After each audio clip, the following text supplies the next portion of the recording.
அல்லேலூயா அல்லேலூயா அல்லேலூயா அல்லேலூயா. ஆண்டவர் உங்களோடு இருப்பாராக.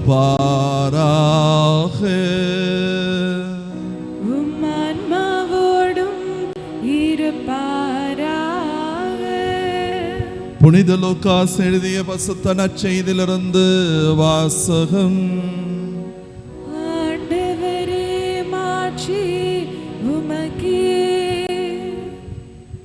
அக்காலத்தில் இயேசு தம் சீடருக்கு கூறியதாவது: செல்வர் ஒருவருக்கு வீட்டு பொறுப்பாளர் ஒருவர் இருந்தார்.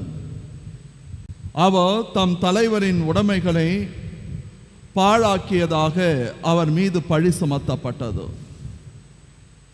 தலைவர் அவரை கூப்பிட்டு, உம்மை பற்றி நான் கேள்விப்படுவது என்ன? உம் பொறுப்பிலுள்ள கணக்கை ஒப்படையும். நீர் இனி வீட்டு பொறுப்பாளராய் இருக்க முடியாது என்று அவரிடம் கூறினார். அந்த வீட்டு பொறுப்பாளர், நான் என்ன செய்வேன்?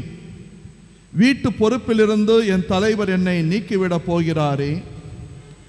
மண் வெட்டவோ என்னால் இயலாது, இறந்து உண்ணவோ வெட்கமாயிருக்கிறதோ. வீட்டு பொறுப்பிலிருந்து என்னை நீக்கிவிடும் பொழுதோ பிறர் என்னை தங்கள் வீடுகளில் ஏற்றுக்கொள்ளும்படி நான் என்ன செய்ய வேண்டும் என எனக்கு தெரியும் என்று அவர் தமக்குள்ளே சொல்லிக்கொண்டார். பின்பு அவர் தம் தலைவரிடம் கடன் பட்டவர்களை ஒவ்வொருவராக வரவழைத்தார்.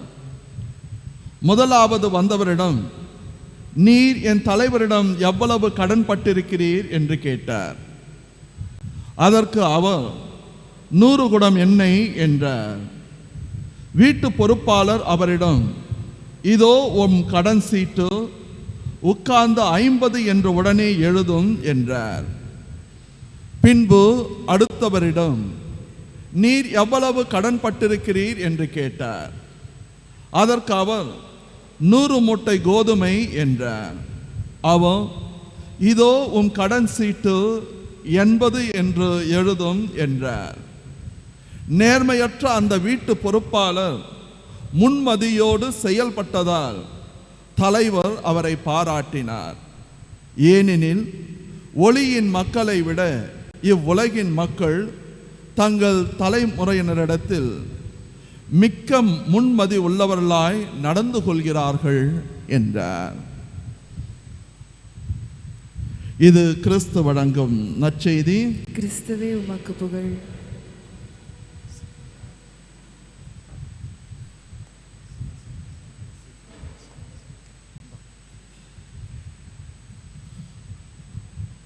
இறை இயேசுவில் அன்பார்ந்த சகோதர சகோதரிகளே,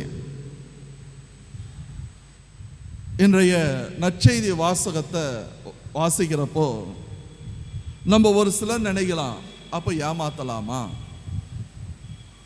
அடுத்தவர்களை ஏமாற்றலாமா? இயேசு கிறிஸ்து அடுத்தவர்களை ஏமாற்ற சொல்லவில்லை. மாறாக இந்த உலகத்தில் நடக்கின்ற மக்களுடைய குணாதிசயத்தை எடுத்து சொல்லுகின்றார். முன்மதியோடு நடந்து கொள்வதோ. ஒரு நாட்டில் ஒரு பழக்கம் இருந்தது. அது எந்த பழக்கம் என்றால், மக்களே ஒரு அரசனை தேர்ந்தெடுப்பார்கள். அந்த அரசன் அவர்களை 5 ஆண்டுகள் ஆள வேண்டும். அதன் பிறகு 5 ஆண்டுகள் முடிந்தவுடனே அவங்க அந்த அரசாங்கத்தில் ஒரு பெரிய ஆறு இருக்கும்.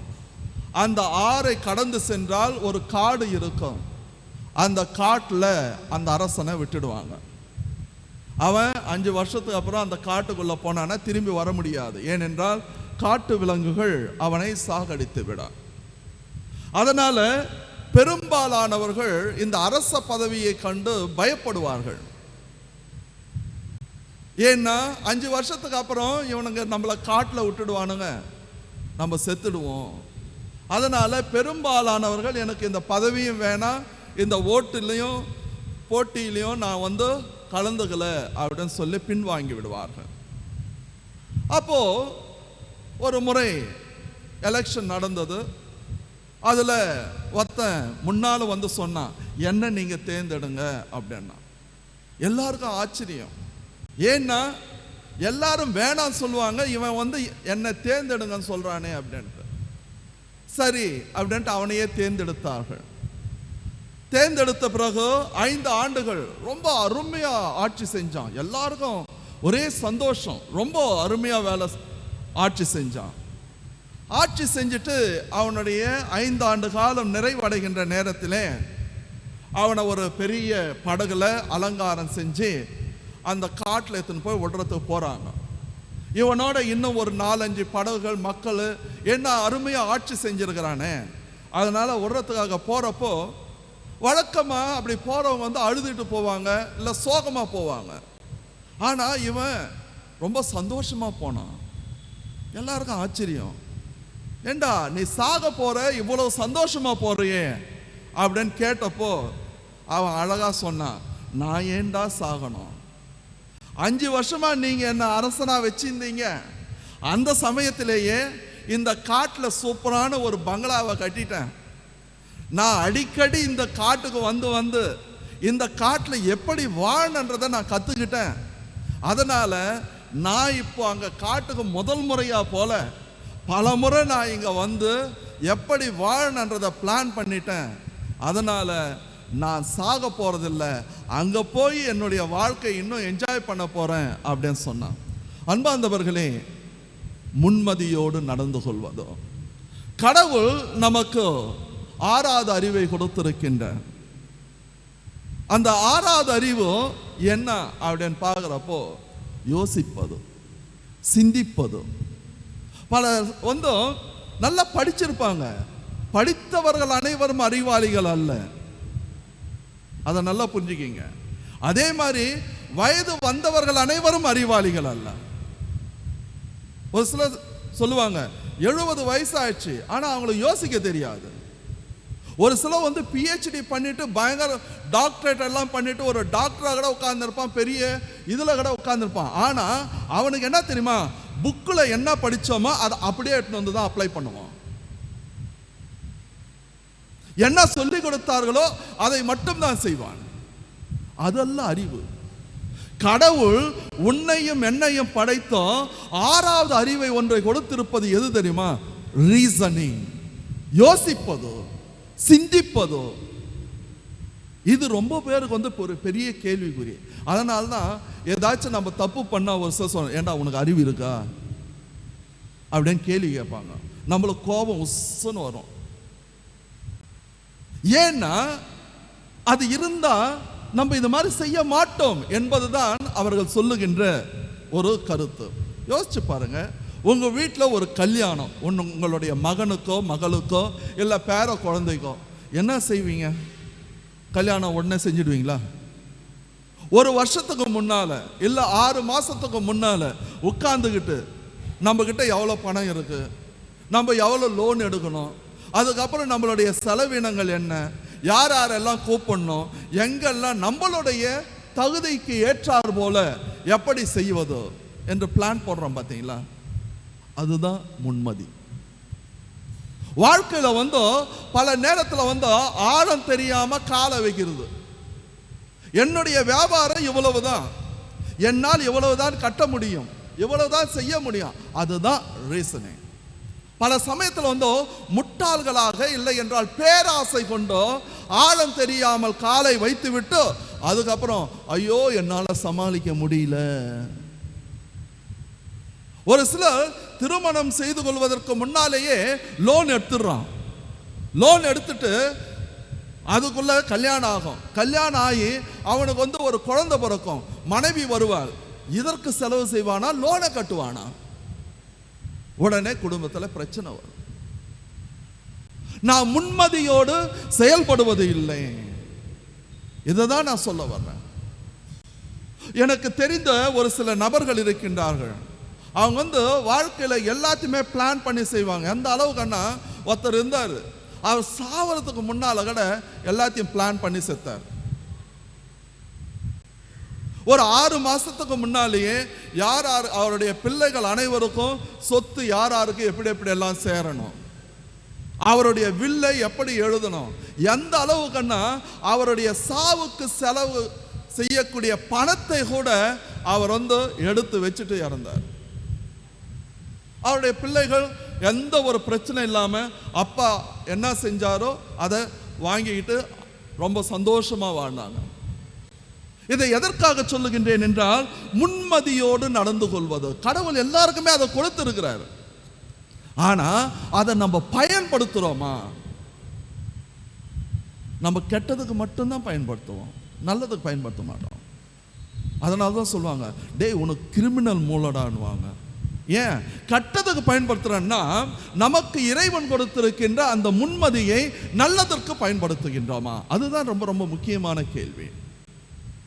விவிலியத்தில் 3 உதாரணங்களை நான் உங்களுக்கு சொல்ல ஆசைப்படுகின்றேன். ஒன்று, மக்கபேயருக்கு எழுதுகின்ற கடிதத்திலே 7வது அதிகாரத்தில் 20 to 25 வசனம் வரை நீங்கள் வாசித்தீர்கள் என்றால், அங்கே ஒரு அருமையான ஒரு நிகழ்வு நடக்கின்றது. ஒரு தாயும் அவருடைய 7 பிள்ளைகளும், அந்த 7 பிள்ளைகள் அரசனை கும்பிடவில்லை என்பதற்காக கொல்வதற்கோ அந்த கடைசி பயனிடத்துல அரசன் ரொம்ப ஏமாத்துற மாதிரி பேசுவான். இதோ உங்க அம்மா பேச்சை கேட்காத, நீ என்னை வணங்கினா என்றால் உனக்கு எல்லாம் கிடைக்கும் அப்படின்ட்டு. ஆனால் அந்த 7 பிள்ளைகளுமே அந்த தாய் சொல்லுவாள், இதோ என்னுடைய கருவறையில் கடவுள் உங்களை எதற்காக உருவாக்கினார் என்பது அவருக்கு தான் தெரியும். அரசனுடைய பாச வார்த்தைகளை கேட்டு ஏமாந்துடாதீங்க. அந்த அம்மா அவருடைய பிள்ளைகளுக்கு சொல்லுவார், ஏமாந்துடாதீங்க, நமக்கு நம்முடைய கடவுள் தான் முக்கியம் என்று சொல்லி அந்த 7 பிள்ளைகள் இருந்தாலும் அந்த 7 பிள்ளைகளுக்கும் அந்த முன்மதியோடு அறிவுரை கூறுகின்றார். இரண்டாவதான நிகழ்ச்சி, எரேமியாஸ் ஆகமத்திலே 18வது அதிகாரத்தில் 1லிருந்து 10வது வசனத்தை நாம் வாசித்தோம் என்றால், அங்கே இறைவாக்கினரை கடவுள் குயவன் வீட்டுக்கு அனுப்புகின்றார்.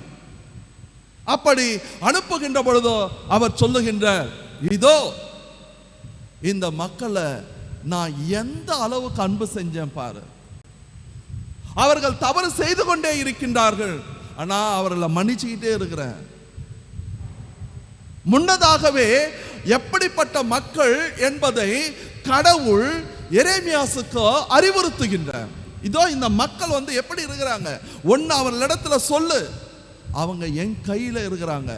எப்படி குயவனுடைய கையில் மண் இருக்கின்றதோ அவனுக்கு ஏற்றார் போல்தான் எந்த ஒரு வடிவத்தை அமைப்பானோ அதுபோல இந்த மக்கள் கிட்ட சொல்லு, அவர்கள் என் கையில் இருக்கின்றார்கள், நான் நினைக்கிற மாதிரி தான் அவங்க வரணும், அவங்க இஷ்டத்துக்கு வரக்கூடாது. அதனால்தான் எரேமியாஸ் கடவுளுக்கு ஏற்ற மக்களாக நாம் மாற வேண்டும் என்பதற்காக அறிவுரைகளை கூறுகின்றார்.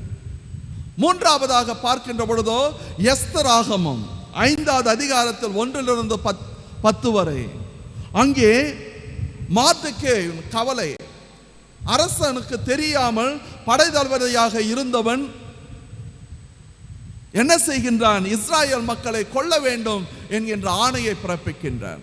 அங்கே எஸ்தர் முன்மதியோடு செயல்படுகின்றார். தன்னுடைய இனத்திற்காக தன்னுடைய மக்களுக்காக முன்மதியோடு செயல்படுகின்றார். அப்படி முன்மதியோடு செயல்பட்டதினால்தான் அங்கு இஸ்ராயல் மக்கள் காப்பாற்றப்பட்டார்கள். இன்றைக்கு நாம் யோசித்து பார்ப்போம், கடவுள் என்னை ஒரு முழு மனிதனாக முழு மனுஷியாக ஏன் படைத்தார்? கடவுள் எனக்கு யோசிக்கின்ற திறமையை ஏன் கொடுத்தார்? அதை நான் பயன்படுத்துகின்றேனா? பல நேரங்களிலே நாம் இதை பயன்படுத்துவதில்லை. அதனால்தான் நம்மளுடைய குடும்பங்களில் பொருளாதார கஷ்டங்கள், நிம்மதி இல்லை, சந்தோஷம் இல்லை, சமாதானம் இல்லை. ஒருத்தர் பழியை போட்டுகிறோம், ஒருத்தர் மேல ஒருத்தர் குறையை சொல்லி கொண்டிருக்கின்றோம். நம்ம மட்டும் வாழ்க்கையில ஒழுங்கா கடவுள் கொடுத்தது, அது சின்னதா இருந்தாலும் சரி பெரியதாக இருந்தாலும் சரி, பிளான் பண்ணி செஞ்சோம்னு நினைச்சுக்கிங்க, நம்ம வாழ்க்கையில எவ்வளவோ சந்தோஷமாக இருக்கலாம். இன்றைக்கு ஆண்டவர் இயேசு கிறிஸ்து சொல்வது, முன் மதியோடு யோசித்தோ எதையும் செய்யுங்கள். கெட்டதுக்காக உங்களுடைய அறிவை பயன்படுத்தாதீங்க, நல்லதற்காக பயன்படுத்துங்கள். அதை தான் நம்முடைய ஆண்டவர் நமக்கு அறிவுறுத்துகின்றார். அதற்கான பரிசுத்தாவின் ஆற்றலையும் ஞானத்தையும் நாம் இந்த திருப்பலியிலே தொடர்ந்து கேட்போம். ஆமென்.